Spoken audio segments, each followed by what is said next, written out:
Hello everyone, so let's start.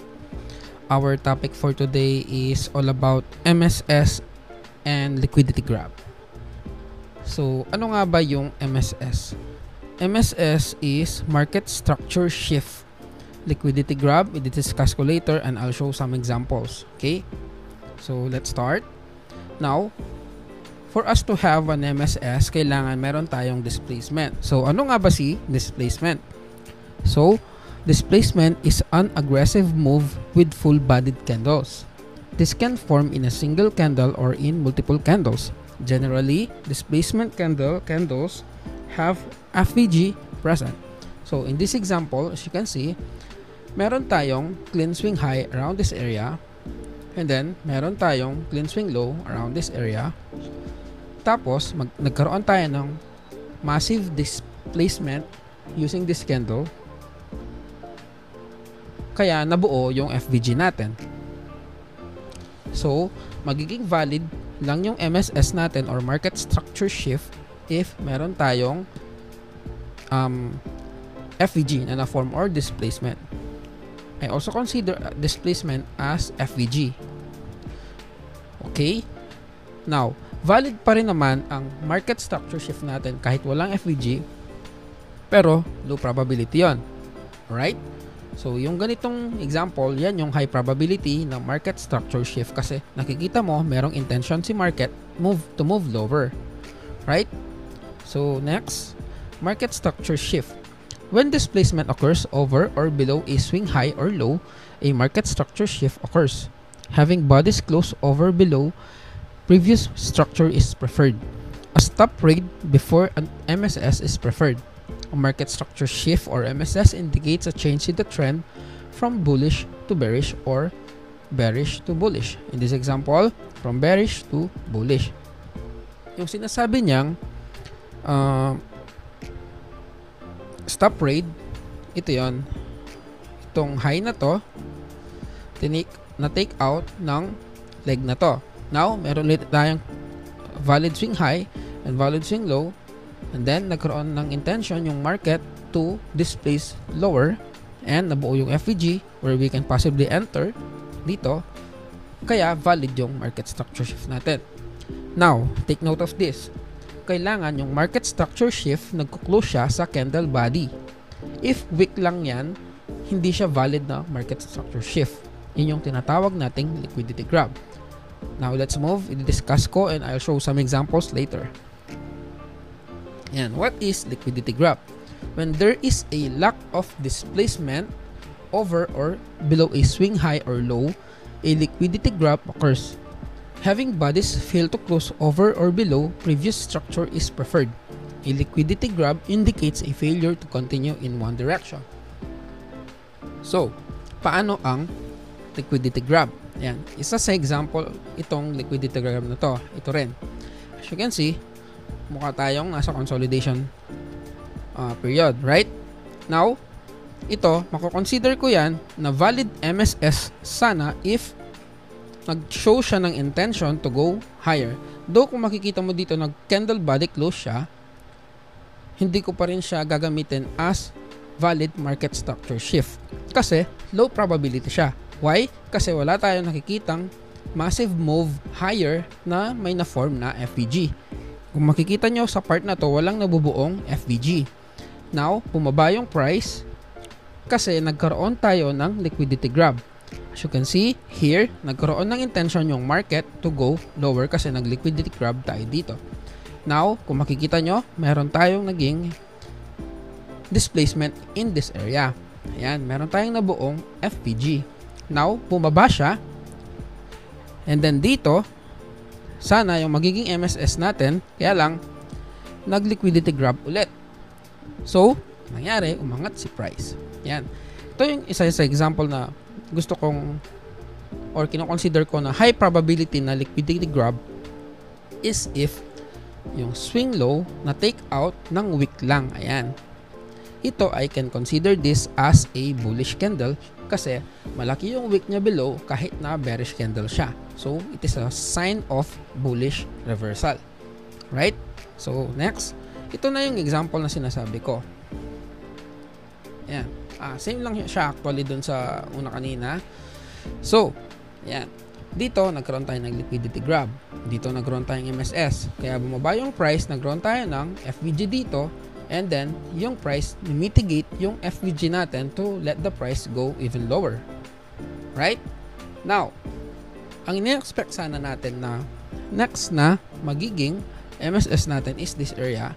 Kaya lang, hindi siya nag-close below. Kaya, umangat yung price. Nag-wick lang siya. So, ang valid MSS, kailangan meron tayong candle body closure plus a displacement or FVG in this leg. Okay? So, punta tayo sa chart. Show ako ng konting examples para mas clear. Okay, for our example dito sa chart, yan, ang gagamitin natin siguro maganda is gold. Ayan, kung titingnan nyo, sa weekly time frame natin and sa monthly time frame natin, we are bullish. Pati sa daily. 4 hours, bullish pa rin tayo overall, but then meron na tayong nakitang shift dito. Pero, nung i-zoom in ko, meron tayong possible na reversal around this area. Kasi, meron tayong order block na nabuo. Okay? So, ano hahanapin ko pag na-mitigate tong FVG na to? Punta ako sa lower time frame, hanap ako ng possible reversal para ma-validate yung ano natin, yung MSS. Yan. So, before that, I'll show kung alin yung mga valid swing natin. Yan. Dito sa example na to, in order for us to identify alin yung valid swing high and valid swing low, kailangan alam natin ano yung characteristics ng a valid swing high and a valid swing low. Yan. So, a valid swing high, kailangan meron tayong 3 candles. Ngayon, yung swing natin, kailangan yung left and right niya na candle is mas mataas sa kanya. Yung mga lows nung mga candles na yon. Now, for our valid swing high, kailangan yung left and right nung candle na yon is mas mababa yung highs nila. Sa example na to. So, dito, alin yung nakikita nyo na possible na lowest low natin? Sa current trend natin, ito yung nakikita mong lowest low. And then, alin yung highest high ng leg na to? Itong leg na to, ito yung valid na nearest na valid swing high niya. Pwedeng ito, pero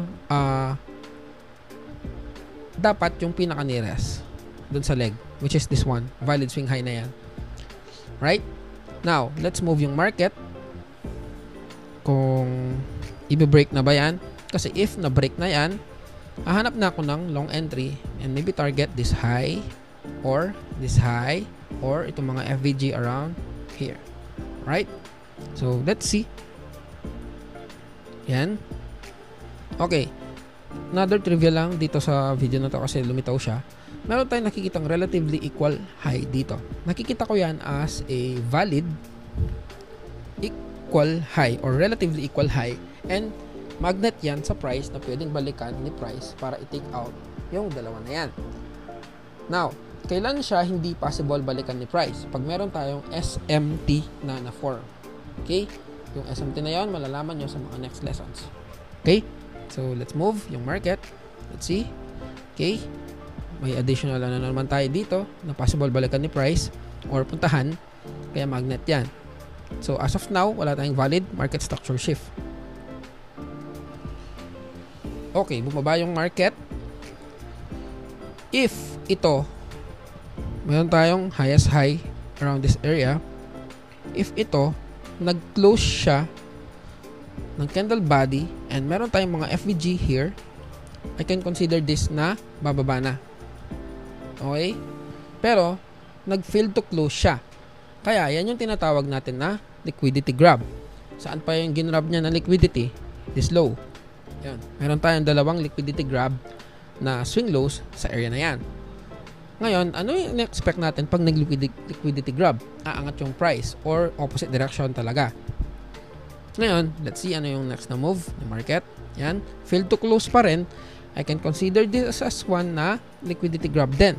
Pero, based from this candle, nagstay siya na nag-candle body close kahit hanggang dito lang, and meron tayong possible creation ng fair value gap or displacement. So, in-expect ko possible aangat yan. Ayun, so ayun na nga, umangat na siya. So meron na tayong valid displacement dito or FVG. Okay? Now, ang gagawin natin is wait. Huwag kang pa-FOMO na kailangan maghabol ka. Though ako meron akong mga entry dito. Ganyan yung gagawin ko. And then ta-target ko yung 1:2 as long as sakto siya dun sa mga targets natin dito. Ayan, sobra sa 1:2, bawasan ko ng konti para ano. Ayan, okay na yan. Now, pwedeng maging entry yan or mag-wait ka ng retracement sa mga FVG. So, meron ulit tayong FVG dito. Pwedeng mag-wait ka dito ng retracement sa FVG na to. Yan, meron tayong FVG dyan. Mas better yung RR mo dyan. Kaya lang, sa case nito, meron kasing mga case na sobrang layo eh. Pero sa case nito, okay pa naman yung RR na nangyari dun sa naging possible entry ko. So, yung SL mo, always dun sa invalidation area.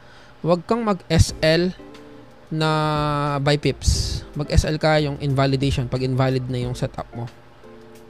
Yan, 1:2 target. Always 1:2 target lang ako. Yan, isang good example yan. Ayan, mag-wait tayo ng retracement.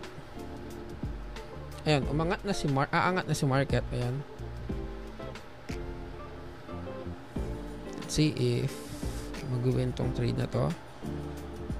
Medyo pangit yung move here, pero yan, nag-show na siya ng intention to move even higher here and TP hit tayo sakaling na trade talaga to.